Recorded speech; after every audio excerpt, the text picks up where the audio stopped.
அமைதியான காட்டில் ஒரு பெருமைமிகு ஓக் மரம் உயரமாக நின்றது. அருகில் ஒரு மெலிந்த மூங்கில் செடி காட்டில் வளைந்து கொண்டிருந்தது.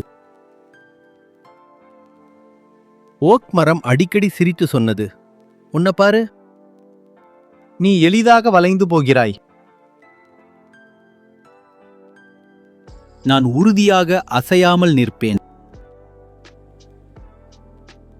மூங்கில் மெதுவாகச் சொன்னது, "உறுதியாக நிற்பதில் எப்போதும் வலிமை இல்லை." ஒரு இரவு காட்டில் பெரிய புயல் வந்தது. ஓக் மரம் அசையாமல் நிற்க முயன்றது. காற்று இன்னும் பலமாக வீசியது. இறுதியில் கிராக் என்று ஓக் மரம் முறிந்தது. ஓக் மரம் உடைந்து கீழே விழுந்தது. ஆனால் மூங்கில் கீழே வளைந்தாலும் ஒருபோதும் உடையவில்லை. நீதி: உறுதியாய் நிற்பதை விட சூழ்நிலைக்கேற்ப வளைவது வாழ்க்கையை காக்கும்.